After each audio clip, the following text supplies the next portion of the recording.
Now, problem number 2. This one is also taken from Pekenath Thermodynamics. A heat pump working on the Carnot cycle takes in heat from a reservoir at 5 degrees centigrade. So, we are dealing with a heat pump which is working on Carnot cycle, and it takes in heat from a reservoir, that is a thermal reservoir obviously, at 5 degrees centigrade, and delivers heat to a reservoir at 60 degrees centigrade. So the source temperature and the sink temperature for the heat pump is given.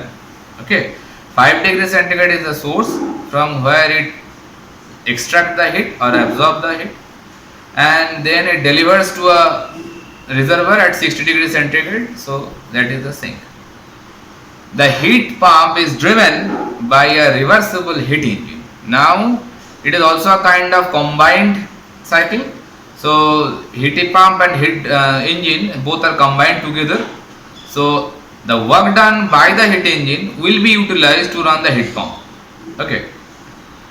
Now the heat engine actually reversible one, which takes heat from a reservoir at 840 degrees centigrade.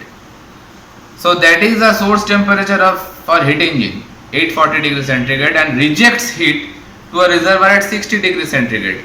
So that is the same temperature. You can see that means the sink temperature they are same, but the source temperature they are different. Okay. Now the reversible heat engine also drives a device which absorbs 30 kilowatt. That means the reversible heat engine actually producing lots of work. It is running two devices, one heat pump and second one is any other device which consuming 30 kilowatt. Understood? Now if the heat pump extracts 17 kilojoule per second from 5 degree centigrade reservoir, that means from source how much heat is extracting by the heat pump, that is 17 kilojoule per second, that is 17 kilowatt. Now you have to find the rate of heat supply from 840 degree centigrade source.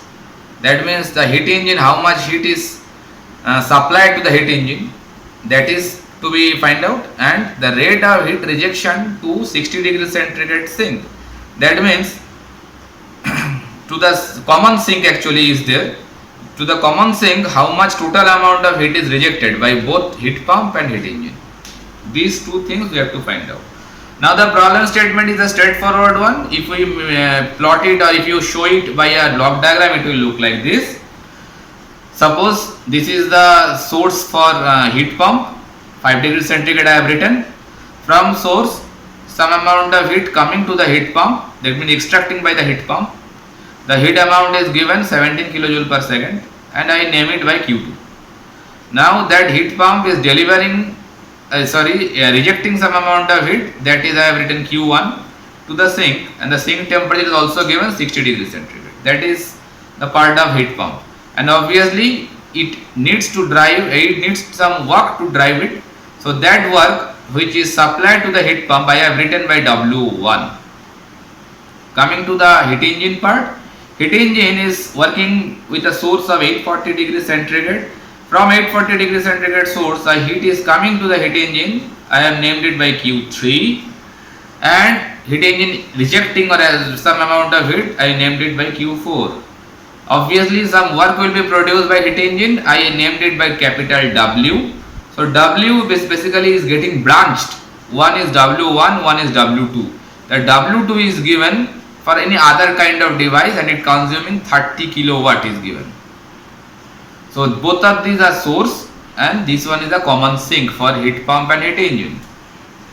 Okay, so we have to find out the rate of heat supply for 840 degree centigrade source. That means I have to find out this one, the rate of heat rejection to the 60 degree centigrade sink. 60 degree centigrade sink is having a heat flow from Q1 and Q4 both. So that way I have to find out Q1 plus Q4, because both the devices rejecting some amount of heat to the sink. So these two things we have to find out. It is a very straightforward problem, no complication should be there.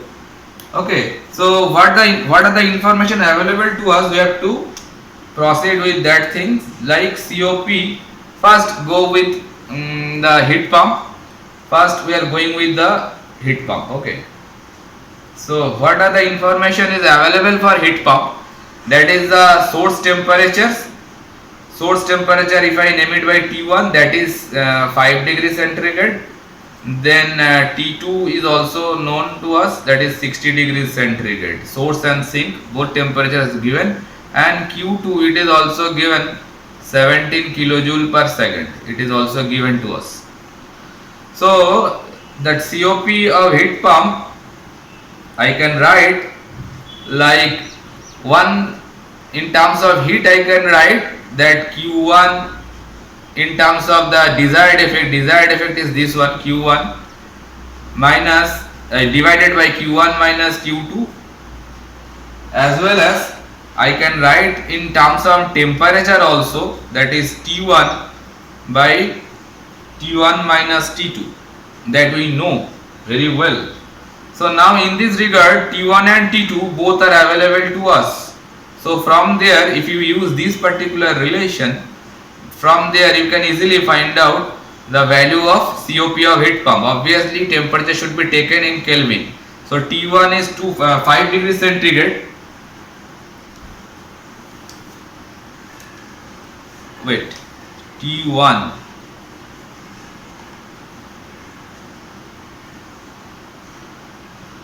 60 minus 5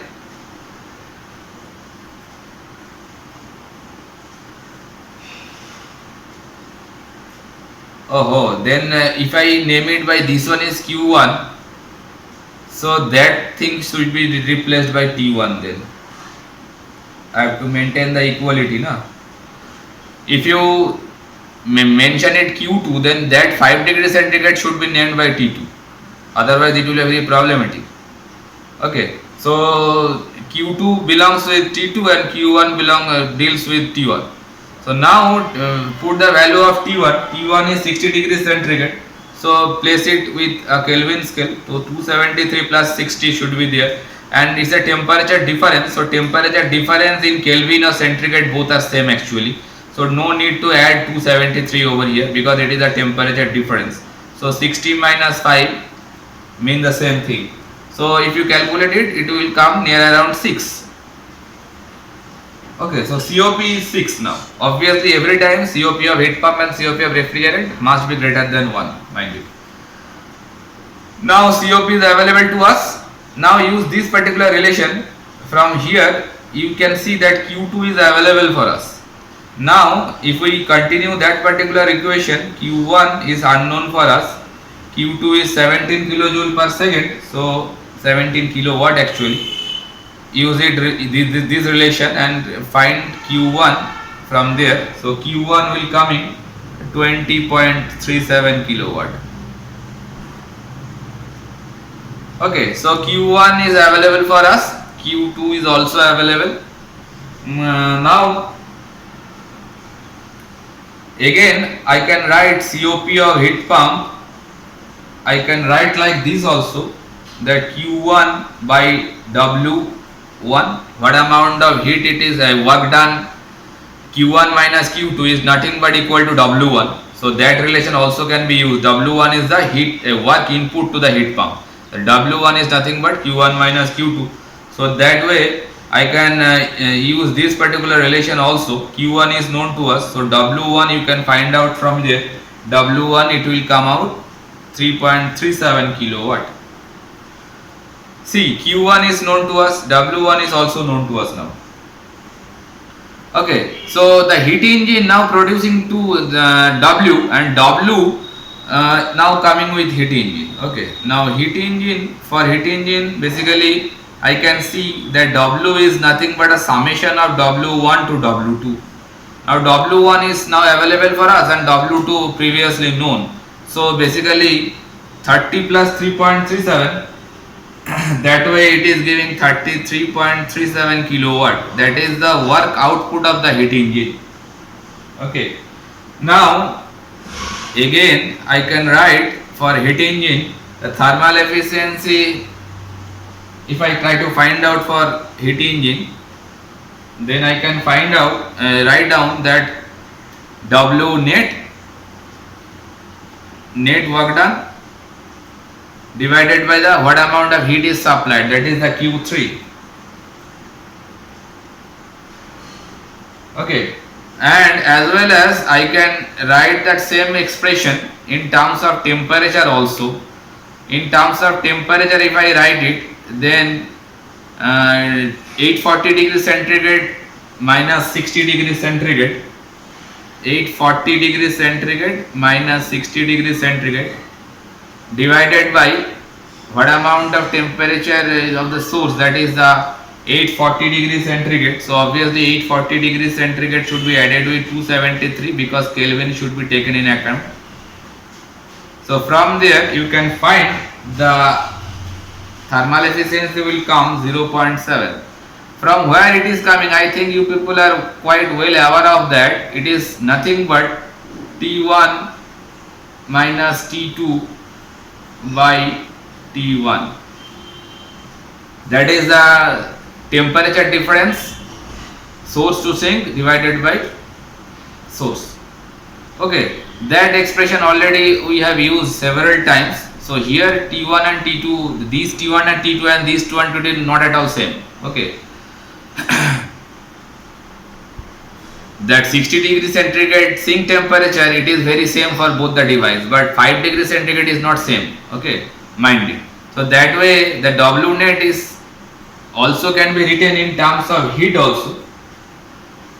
I think it is also, remember to you, Q1 minus Q2 by Q1, that also can be used.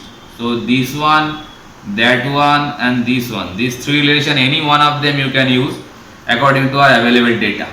Okay, so efficiency of heat engine is known to us now, and if you use this relation now, then from there you can find the value of Q3, because the net work done, that is by the heat engine, it is available now. This is the net work done, W net, that is the net work done by the heat engine. It is now available for us, 33.37. If you put this value over here, so from there you can easily find out that value of Q3. So Q3 value will come like 47.67 kilowatt. That is the answer of first part. Okay, now coming to the Q1 plus Q4. So Q1 is already available for us. Now try to find out Q4. So basically if you write that expression in terms of Q3 and Q4, so what will be that? That will be actually Q3 minus Q4 by Q3. That is the amount of heat supplied to the heat engine, that is the amount of heat rejected by the heat engine, and that is the amount of heat supplied. So if you use this expression now, so efficiency of a heat engine also can be written in this particular in terms of heat, Q3 minus Q4 by Q3. Q3 is now available for us, so put this particular value over here and here. So from there you can easily find out the value of Q4, because eta thermal efficiency is known to us now. So it will come like 14.301 kilowatt. So Q4 is available and previously Q1 was known to us.